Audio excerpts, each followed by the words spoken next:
Go ahead, Kevin. Yeah, well, clearly it's a disappointing day in the Oilers world. Hearing the news of Joey leaving us yesterday.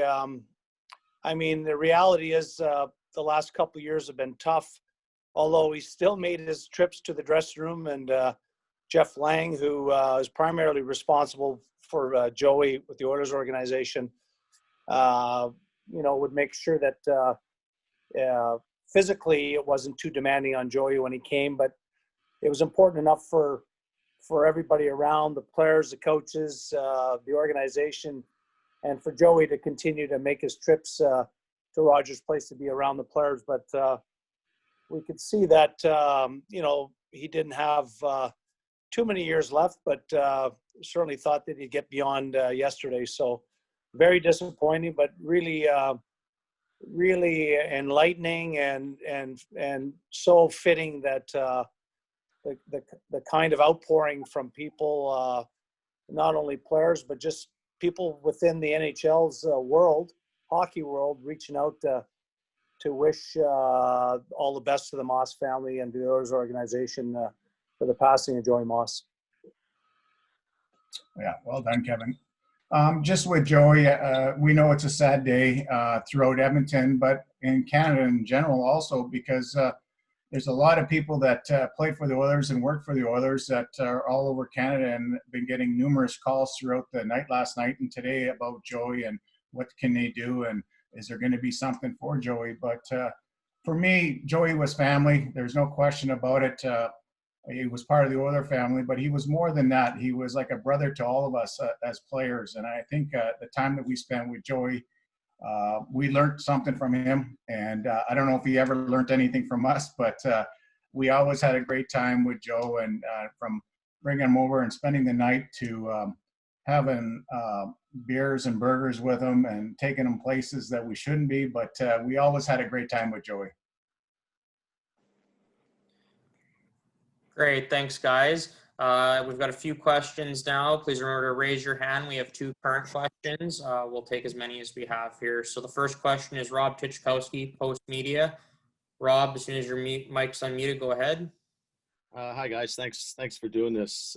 Edmonton's a city that with a great sports history and a ton of great elite athletes. How did this kid manage to work his way up to the top of that list and be as recognizable as a Warren Moon or a Wayne Gretzky in Edmonton and across Canada? That's just so Edmonton, Rob. Really, I guess in some respects, identifies Edmonton being a small town feel. I'm not sure that in bigger cities in North America that he might have gained as much attention, but certainly in Edmonton where the fans or the general population knew everything about the Eskimos, knew everything about the Oilers. It was part of life in this city that, of course, Joey playing a significant role with both organizations for that matter. I understand his level of appreciation with the Eskimos was every bit as strong as it was with the Oilers. So I really think it just speaks to what Edmonton's all about. Really, the general population, the people are for the city, and Joey represented everything good about the 2 sports teams and the city. And it was just something that everybody could be proud of. Hockey it's a long season and it's a grind and keeping the spirits and the morale up is very important. Joey was integral in that. He wasn't a mascot. He served an important role in keeping that team, light and keeping the mood up and the spirits up, didn't he? Yeah, Rob, with Joey, like I said before, he was like a teammate. He wasn't on the bench, there's no question, and part being on the ice, but he was a teammate off the ice, and he was the first one to encourage anybody. Nothing ever negative came out of his mouth. Very positive person. But going back to your question before when Kevin answered, is that he was so well respected amongst the early in the early 80s and in the early 90s, but that all came because of Wayne and Kevin and Mark and the way they treated Joey, and then it went down from there. And you can talk to the players that went through it halfway, and then even the current players, they love his presence of being in the dressing room. We're getting a sense now of the outpouring of support, just how huge an impact he had. But when you guys would take him out here and there, did you get a sense even back then of what a big deal this guy was? Yeah, I mean, I'm trying to think how far back that would be, but he started to Wayne did some PSAs for the Down Society, the Down Syndrome Society. I'm trying to think. He did something with Ronald McDonald's house very early on, so he was already, really early in his tenure with the Oilers, which would be the mid '80s. He was already starting to be a recognizable person within the city. So, clearly for us, and I mean, those guys from the mid '80s when he first started, as Kelly said, embraced him so much, and he would stay at Wayne's house quite often. I remember when Craig Simpson got traded, and Craig lived with Wayne, and of course got really close with Joe. So I think Craig and maybe Paul Coffey were some of the first players that would take Joey home with them for a few days and cook him dinner, and they'd watch WWF wrestling and spend time with them. And so that eventually, carry on through the generations. When I got back from New York in the mid '90s, I mean, those players, Joey was equally or as well beloved by that group of guys, Kelly Buchberger and Dougie Wade and Todd Marchant and that group in the '90s as the guys in the '80s. Thank you. Thanks, Rob. Next question, Reed Wilkins, 630 Ched. Hi, Kelly. Hi, Kevin. My condolences about Joey. Thanks a lot for sharing some thoughts about him today. Just for either of you or both of you, if you want to jump in, you both knew him as a player, and then later on in your careers, you were on the coaching staff, and Kevin, you obviously went into management too. Did the relationship change with Joey as your roles with the team changed, or as everybody got a little older? I'm just wondering, how the friendship and the relationship progressed. I don't think the friendship ever died, Reed. Even when I left the Oilers and I went and played in Atlanta and LA and the other teams, Joey was always the first one to come down to the dressing room and say hi. And a lot to do with Sparky patrolling that and let him know that we were in town. But he was coming right down into the dressing room, charging in there and saying hello. So, that friendship went through those years. And then coaching, it's no different. It's just his presence. We all know how he is. We all treat him with a ton of respect, and he does the same thing to us. Yeah, just to add to that, Reed, I know that Sparky, when I became manager, Sparky and Barry certainly made him know that when I walked through the dressing room that I wasn't a player or coach anymore. I was the manager. I was the guy near the top of the totem pole. So Joey would, interestingly enough, would pay a little more attention to me than he had when I was coach or player. So it's amazing how he would have that intuition to be able to do that. But as I say, I met him really early on, and really going to miss seeing him. I mean, it's not going to be the same going down the dressing room and not seeing Joe there. Thank you very much. All right, next question will be Derek Van Diest, Post Media. Derek, go ahead. Hey guys, my condolences, of course, on Joey. I guess Kelly and I don't know, maybe Kevin, you can answer this, but I just wanted to ask you about the story of Joey's 50th birthday when you guys took him to Ryan Smith's house and you set up a big wrestling match for him. I know you had some professional wrestlers come out. I don't know if you guys were there, but what can you tell us about that story? Because I know Joey was a huge wrestler. He loved wrestling, and I remember they had set that up for him at Smitty's house, I believe. Yeah, Derek, I wasn't there, so Kevin, you probably could answer that.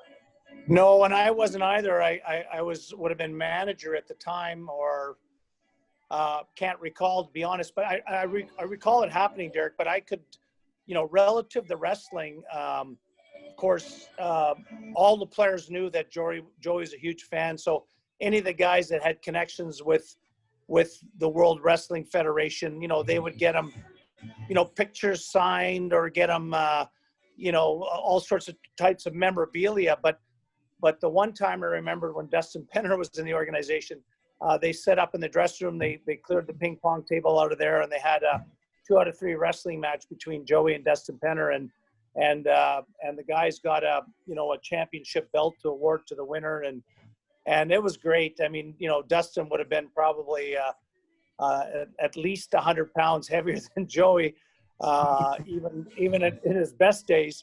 But Dustin, was such he did such a good job. He made it look as authentic as possible, and of course allowed Joey to win the third of the 2 out of 3 match. And it resonates with me of the stuff with him in wrestling, how important it was to him, and how all the guys were, the entire team stayed around and cheered and saluted him and made him feel so good about that particular time in his life. Also, Kelly, I just want to ask about the relationship he had with the players. Because I was in that room a few times, and I know the players, sometimes gave him a hard time, but he gave back as good as he got. I guess, what was that relationship like? Was it like a kid-brother relationship that, sometimes you would pick on him and he'd go back and forth with you guys? He was like a brother to us. We could he could pick on us and we could pick on him, and there's no hard feelings at the end of the day. But we always Sparky kept him in check, and so did we. The odd time we'd have to give him a penalty. So if we had to give him a penalty, he had to extract himself from the dressing room for X amount of minutes, and he'd go outside, and then finally we'd go in there and tell him that his time's up and he's allowed to come in, and he'd walk through the dressing room with his tail between his legs like he did some harm. But he was like, I told the guys a story that in the mid 90s, when things weren't going great, he got into this thing where he had to walk the plank. And so what meant with that is that he'd go down to his underwear and he'd jump into the cold ice tub for us so we could try and get a win. And it worked a couple of times, and then we kept going on with, so he had to walk the plank a lot in the mid 90s. And Thanks a lot, guys. And Derek, just to that too, Joey was allowed to have a beer from time to time, and he really liked to have a Coors Light, and that was probably as important to him as watching wrestling. So if, as Kelly said, if the guys had to reprimand him a bit, they'd say, "Well, no beer this week, Joey," and it was like you were taking his his wrestling viewing time off. That was serious business if he wasn't allowed to have his Coors Light. Thanks a lot, guys. Again, my condolences on Joey's passing. Great. We have a few more questions here. We'll go with Darcy Rockchan from City News. Go ahead, Darcy. Hi there. Thank you. I was wondering if you folks could speak a little bit about how important Joey was for inclusivity in sports. I spoke to people with the Special Olympics today, and they mentioned how important it was to have Joey there at the front, and he was so visible. He was an Edmonton Oiler, and how he was so inspirational, not only because of his disability, but because he was a very hard worker in the locker room and a very good person to have around. So I'm wondering if you folks could just speak a little to that, the inclusivity aspect. Thank you. Right, Kevin. Yeah, that's a really good point. I mean, as the years went on, realized the, selfishly in the early 80s, we probably, Joey was one of us. He's our guy, and probably none of us really thought about the big picture because he fit in so well. You touched on his work ethic. I know that now the rules for media in the dressing room have completely changed, but one of the notorious things Joey would do for the players would be he'd start vacuuming at a certain time after the game, whether the media were doing interviews or not, with their television cameras. In other words, suggesting it's time for everybody to leave. So, just the fact that he was, not just the fact he was an inspiration to us, given his handicap and doing the things he did, he also could take it one step further. But, as the years went on, realizing the outpouring of respect that he had from people, and, particularly in the Down syndrome world, people recognizing there's so many people that stop us on the streets and send cards and letters saying, what Joey had represented to their family. They had a member of Down syndrome, that it meant so much. So, as time rolled along, I realized that Joey just was a bigger piece of the overall, the overall puzzle in terms of what's going on in the world, not just in our own little world. And Darcy, I think he opened up a lot of doors for the Down syndrome community, and of their work ethic and how they're capable of keeping a job and how structured they are. And Joey was very structured. He knew his job, and he knew Sparky's job also, because he did it. And really, you spend a lot of time with Joey the way he is, and work is first, and then he enjoys to have a good time and a laugh with the boys. But he did open a lot of doors, there's no question, throughout the community and probably country. Great. We've got a couple more here. Reed Wilkins again, 630 Chad. Yep. Thanks, Sean. Thanks for letting me jump in with another one. I wanted to ask you guys, Stanley Cup celebrations. Are there any memories of Joey in specific? I mean, I talked to Mark Letestu last night, who said he was as competitive as anybody and took the losses hard, but you guys had several seasons where you won that final game, and he must have been on cloud nine. Go ahead, Kevin. Yeah, I can't think of anything specifically, Reed. I know that he did sip from the cup each and every time, and those moments I remember specifically, because I can visualize it. In terms of, that we're also, very respectful of Joey's condition. And, generally when the cup was going around town, certainly wasn't any place to all the different bars and stuff, wasn't any place for Joey to be. But, I can just, to answer your question, I can visualize him getting his moment where Barry and Sparky and I guess Peter Miller in the earliest cup years would have taken that time to have a sip out of the cup with Joey. Yeah, he was very respectful for the time the players put in and winning it. And I think it was more Sparky that would tell him it was time for him to come and go to the cup, maybe have a drink and spend a little time with it. But he was very respectful of the players' time with the cup. Perfect. Thanks, Reed. Okay, that's all for the English questions. Kevin, we do have one from Radio Canada with Patrick Henry, so we'll do one in French when I unmute Patrick's mic. Go ahead. Good, merci, Sean. Kevin, quand on pense aux longest serving Oilers, on pense à toi, mais il faut penser à Joey aussi, qui est là presque depuis aussi longtemps que toi. Nous, on le connaît bien. Quand les gens se joignaient aux Oilers, est-ce qu'il fallait leur expliquer qui était Joey? Est-ce que ça faisait partie un peu du training quand on arrivait dans les Oilers de dire voici Joey, voici son rôle et voici, il faut le respecter, ou c'est quelque chose qui se faisait tout seul?